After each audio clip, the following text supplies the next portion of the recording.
کافرون ہے. سورہ کافرون میں کبھی ایک شان نزول ہے. رسول اللہ صلی اللہ علیہ وسلم مکہ مکرمہ میں، یہ ساری صورتیں جو ہے نا 30ویں پارے میں، زیادہ تر صورتیں اس میں مکہ میں نازل ہوئی ہیں ابتدائی اسلام میں. تو مشرکین مکہ رسول اللہ صلی اللہ علیہ وسلم کے پاس آئے اور کہنے لگے کہ آپ تو اپنی دعوت سے باز آتے نہیں ہیں، آپ بار بار ہمیں کہتے ہیں کہ بتوں کی عبادت چھوڑ دو، بتوں کی چھوڑ دو، اور ہم آپ کو کہتے ہیں کہ آپ ہمارے دین پہ آ جائیں. تو ایسا کرتے ہیں کوئی کمپرومائز کا راستہ اختیار کر لیتے ہیں، تو آپ ہمارے بتوں کی عبادت کر لیا کریں کبھی کبھار، اور ہم کبھی کبھار آپ کے اللہ کی عبادت کر لیا کریں گے. تو اس طرح جوڑ کے چلیں گے، ہمارے والے معبود بھی خوش ہو جائیں گے اور آپ کا اللہ بھی خوش ہو جائے گا. تو اس پہ یہ صورت نازل ہوئی اور ان کو یہ بتایا گیا کہ تم ابھی تک اسلام کو سمجھے ہی نہیں ہو. اسلام کا جو کچھ دعوت ہے وہ یہ ہے کہ یہ بت اللہ کے ساتھ عبادت میں شرکت کے لائق. اسلام تو شرکت کی نفی کر رہا ہے. شرکت کا مطلب اللہ کے ساتھ غیر اللہ کی عبادت، یعنی اللہ کی بھی اور غیر اللہ کی بھی یہ نہیں ہوگا.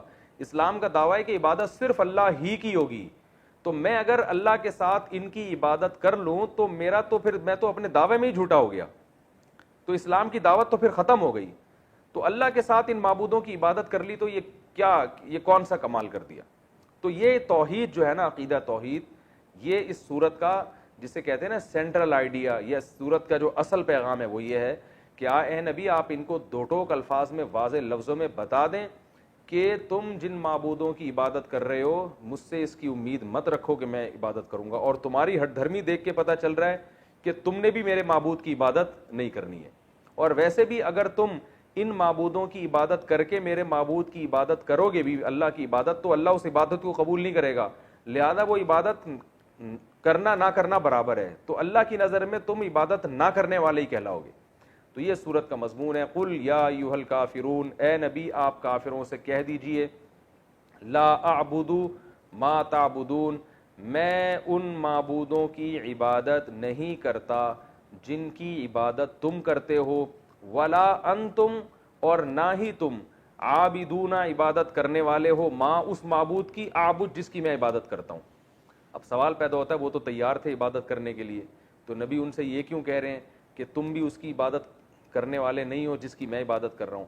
وہ نبی اس لیے کہہ رہے تھے کہ تم اپنے نظریے کے مطابق اگر میرے معبود کی عبادت کر بھی لو تو اللہ کی نظر میں تم اللہ کی عبادت کرنے والے کہلاؤ گے ہی نہیں، کیونکہ اللہ اس عبادت کو مانتا ہی نہیں ہے جس میں اللہ کے ساتھ کسی کو شریک کیا جائے.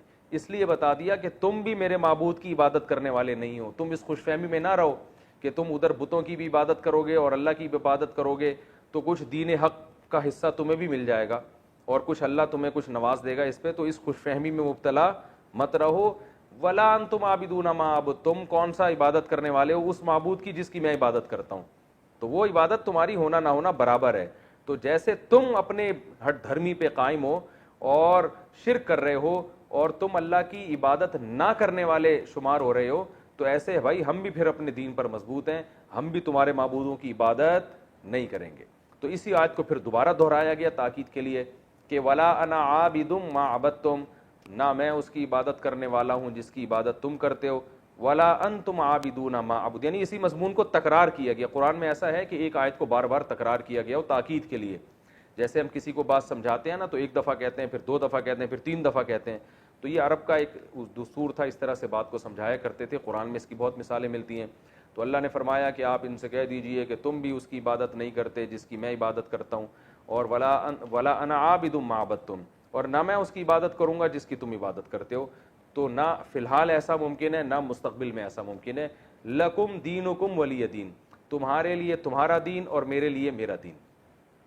اس آیت کا یہ مطلب نہیں ہے کہ ان کو اجازت دی جا رہی ہے کہ تم اپنے دین پر عمل کرو میں اپنے دین پر. اس کو کہتے ہیں متارکت، کہ جب کوئی ہٹ دھرم ہو اور بات نہ مان رہا ہو تو جان چھڑانے کے لیے اس کو یہ کہا جا سکتا ہے کہ بھائی تم اپنے دین کو فالو کرو، ہم اپنے دین کو فالو کرتے ہیں. مطلب یہ کہ تم اپنا دین نہیں چھوڑ سکتے تو کم از کم ہمیں تنگ مت کرو، ہم سے امید مت رکھو کہ ہم اپنا دین چھوڑ دیں گے. تو یہ تو اس صورت کی جو بیسک تفسیر تھی وہ میں نے بیان کی ہے. اس صورت میں جو علمی نکات ہیں، سب سے پہلا نقطہ یہ ہے کہ بعض لوگ آج کہتے ہیں کافر کو بھی کافر کہنے کی اسلام میں اجازت نہیں ہے. تو اگر اجازت نہ ہوتی تو اللہ یوں کہتے قل یا ایھا الکافرون، اے نبی اے کافرو، جناب پروفیسر غامدی صاحب آج کل یہ نعرہ لگا رہے ہیں کہ ہم کون ہوتے ہیں ٹھیکیدار کسی کو ہم کافر کہیں، لہذا قادیانی کو آپ کافر نہیں کہہ سکتے. یعنی وہ کافر ہیں تو صحیح لیکن آپ ان کو کہہ نہیں سکتے کیونکہ ہم کوئی ٹھیکیدار نہیں ہیں. تو بے شک ہم ٹھیکیدار نہیں ہیں لیکن اللہ تو کہہ سکتا ہے نا. جب اللہ نے کسی کو کافر کہہ دیا تو اللہ نے تو جب کہہ دیا کافر تو پھر تو مہر لگ گئی نا کہ یہ کافر ہے. تو اللہ اس کے رسول صلی اللہ علیہ وسلم نے ہمیں بتایا ہے کہ کن چیزوں سے ایمان ختم ہو جاتا ہے، انسان اسلام سے خارج ہو جاتا ہے، اور کن چیزوں سے انسان اسلام میں باقی رہتا ہے. تو جب اللہ اس کے رسول نے بتا دیا تو معیار ہمارے پاس آ گیا. اس معیار میں ہم ڈھال کے لوگوں کو چیک کر سکتے ہیں. اگر کوئی اس معیار پہ پورا نہیں اترتا تو اللہ اس کے رسول کے کہنے ہی سے وہ کافر ہے. تو جب کافر ہے تو اس کو کافر کہنا بھی جائز ہے. یہ عجیب منطق ہے کہ جس کو اللہ اس کے رسول نے کافر قرار دیا ہو وہ کافر مانے تو ہم، لیکن پابندی ہے، کہہ نہیں سکتے ہم. یہ ایسے ہی ہے جیسے ایک آدمی کو کہہ دیا کہ یہ بیمار ہے، ڈاکٹروں نے آپ کو بتا بھی دیا کہ ثبوت بھی دے دیے کہ بھئی اس کا وائرس پازیٹیو آیا ہے اور سب کچھ بتا دیا. آپ نے کہا ڈاکٹر کہہ رہے ہیں کہ یہ بیمار ہے لیکن ہمیں گورنمنٹ نے ہمیں اس کو بیمار کہنے پر پابندی لگائی ہے. تو بھائی اور ہم ٹھیکیدار نہیں ہیں کہ ہم کسی کو بیمار کہیں. بھائی ہم نہیں ہیں لیکن ڈاکٹر کا تو یہ رائٹ ہے نا کہ وہ چیک کر کے بتائے. تو کافر قرار دینا یہ اللہ اس کے رسول کو اتھارٹی ہے. تو جس کو اللہ اس کے رسول نے کافر قرار دے دیا ہو اس کو کافر کہنے پر کوئی گناہ نہیں ہے. ہاں مصلحتاً کوئی کافر نہ کہے، اس لیے کہ دین کے جب آپ کسی کو قریب کرنا چاہتے ہیں تو آپ ایسے الفاظ استعمال کرتے ہیں جس سے وہ قریب ہو. جیسے قرآن نے اہل کتاب کو اہل کتاب کہا کیونکہ اہل کتاب کے لفظ میں ایک قسم کی عزت ہے. تو جب آپ اس کو عزت دیں گے تو وہ دین کے قریب آئے گا. تو اس نیت سے اگر کوئی وقتی طور پر کسی کافر کو کافر نہیں کہتا تو اس میں کوئی حرج نہیں ہے دین کے قریب لانے کے لیے. لیکن علی الاطلاق پابندی لگا دینا کہ قادیانیوں کو کافر نہیں کہا جائے گا اور فلاں کو کافر نہیں کہا جائے گا تو وہ جو کافر ہے وہ تو کافر ہی کہا جائے گا اس کو. تو یہ خامخواہ کی افلاطونی اور ایک عجیب سی منطق ہے. تو قرآن نے بھی کافر کہا اور نبی کو بھی کہا کہ اے نبی آپ یوں کہہ دیے اے کافر ہو. کافر کا معنی انکار کرنے والا. اے انکار کرنے والو، اے اللہ اس کے رسول کا انکار کرنے والو. تو لا اعبد ما تعبدون، جس کی تم عبادت کرتے ہو میں اس کی عبادت نہیں کر سکتا. تو پہلا علمی نقطہ کیا پتہ چلا کہ کسی کافر کو کافر کہہ سکتے ہیں بشرطے کہ مصلحت کے خلاف نہ ہو. دوسرا علمی نقطہ ہمیں یہ پتہ چلا کہ جب آپ کسی کو بھی دین کی دعوت کی طرف لے کر آئیں تو ایک حد تک محنت کریں، اور جب آپ نا امید ہو جائیں اسباب کی دنیا میں تو پھر آپ برات کا اعلان کر دیں. یعنی یہ ہر کافر کے بارے میں نہیں ہے، یہ صورت تو ان کافروں کے بارے میں نازل ہوئی نا جو ہٹ دھرم تھے، ضدی تھے، ایمان لانے کے لیے کسی قیمت پہ تیار ہی نہیں تھے. تو ایک اسٹیپ ایسا آتا ہے کہ اس میں آپ کو یہ کہنے کی اجازت ہے کہ بھئی ہم تم سے بری ہیں، لکم دینکم ولی دین، تمہارے لیے تمہارا دین اور ہمارے لیے ہمارا دین. کیونکہ اب ہمیں تمہارے انداز سے اور تمہارے عمل سے پتہ چل گیا، ایک اندازہ ہو گیا کہ تم ہمارے دین کو فالو کرنے والے نہیں ہو. تو اب ایسی صورت میں بجائے اس کے کہ آپ دوبارہ پھر ان سے چپکے رہیں، اس کا نقصان یہ ہوتا ہے کہ برے ماحول کا آپ پہ بھی اثر پڑتا ہے. تو ان سے کنارہ کشی اختیار کر لی جائے. بھائی اگر آپ کو اسلام سمجھ میں نہیں آ رہا تو جیسے آپ جو سمجھ میں آ رہا ہے پھر اس پر کرو، اللہ آخرت میں خود ہی فیصلہ کر دے گا.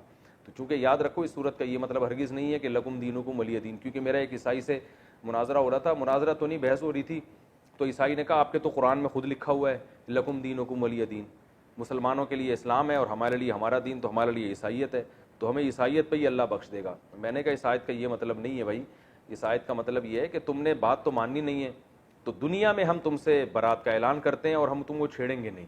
تم اگر اسی دین کو فالو کرتے ہو تو کرتے رہو، اللہ خود ہی قیامت میں حشر جو ہے نا وہ تمہارا کر دے گا اور اللہ خود ہی انتقام لے لے گا. کیونکہ القرآن یفسر بعضہ بعضا، قرآن کی ایک آیت دوسری آیت کی تفسیر کرتی ہے. دوسرے مقام پہ اللہ نے فرمایا ان الدین عند اللہ الاسلام، دین اللہ کی نظر میں صرف اسلام ہے. اور ایک اور جگہ فرمایا وَمَن يَبْتَغِي غَيْرَ الْإِسْلَامِ دِينًا فَلَن يُقْبَلَ مِنْهُ، جو اسلام کے علاوہ کسی اور مذہب کو فالو کرے گا ہرگز قیامت کے دن قبول نہیں کیا جائے گا. وَهُوَ فِي الْآخِرَةِ مِنَ الْخَاسِرِينَ، اور وہ آخرت میں خسارے والوں میں سے ہوگا. تو اللہ جب ایک جگہ واضح لفظوں میں فرما رہے ہیں کہ اسلام کے علاوہ کوئی دین قابل قبول نہیں ہے تو اللہ کیسے پرمیشن دے سکتے ہیں لکم دینکم کہ تم جس دین کو فالو کرتے رہو؟ تو کوئی فالو کرنے کی اجازت نہیں ہے. صرف بتانا یہ مقصد ہے کہ تم اگر ہماری بات نہیں مانتے تو دنیا میں تم اسی دین کو فالو کرو، ہم زبردستی اپنا دین تم پر مسلط نہیں کریں گے، ہم زبردستی تم سے بحث مباحثہ کر کے تمہیں زبردستی لانے کی کوشش نہیں کریں گے. یہ مطلب ہے. اور اسی مفہوم کی آیت سورہ آل عمران میں لا اکراہ فی الدین، دین میں زبردستی نہیں ہے. قد تبین الرشد من الغی, زبردستی نہ ہونے کی اللہ نے وجہ بھی بیان کر دی کہ صحیح راستہ, رشد والا راستہ, وہ غی یعنی گمراہی والے راستے سے بالکل واضح ہے. یعنی اللہ نے صحیح جو راستہ ہے نا, وہ دودھ کا دودھ پانی کا پانی, اس طرح سے اللہ نے سب کے سامنے واضح کر دیا ہے. تو جب اللہ نے اسلام کو اتنا واضح کر دیا, ہدایت کے راستے کو اتنا واضح کر دیا, تو زبردستی لانے کی اب ضرورت نہیں ہے. کیونکہ جو زبردستی آئے گا وہ چلے گا تھوڑی زبردستی, وہ حجت تمام ہو چکی ہے, سب کو پتہ چل گیا ہے کہ صحیح کیا ہے اور غلط کیا ہے.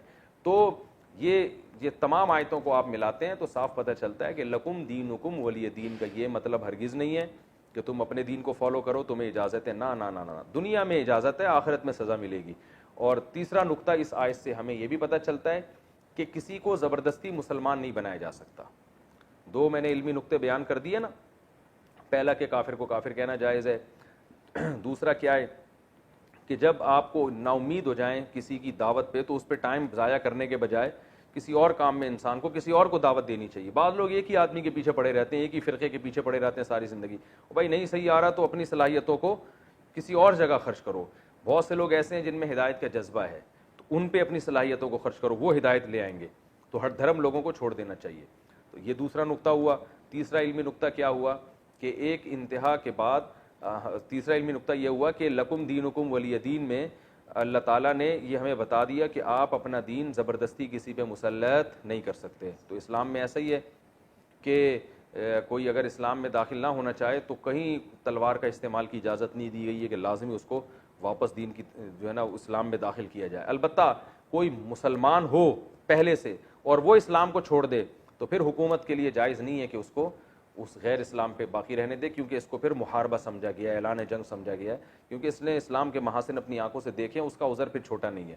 کیونکہ اس طرح اگر لوگ جائیں گے تو پھر یہ اس سے جو ہے نا اسلام کو شدید نقصان پہنچتا ہے. تو اسلام میں داخل ہونے کے لیے راستہ کھلا ہوا ہے, داخل ہونے کے بعد واپسی کا آپشن اسلام نے نہیں رکھا. تو آپ سوچ سمجھ کے آئیں, نہ آئیں کوئی مسئلہ نہیں, آخرت میں اللہ آپ سے خود ہی انتقام لے گا, لیکن آ گئے ریورس نہیں ہو سکتے, اس کی اسلام نے آپ کو اجازت نہیں دی ہے. تو یہ اس صورت کا مین خلاصہ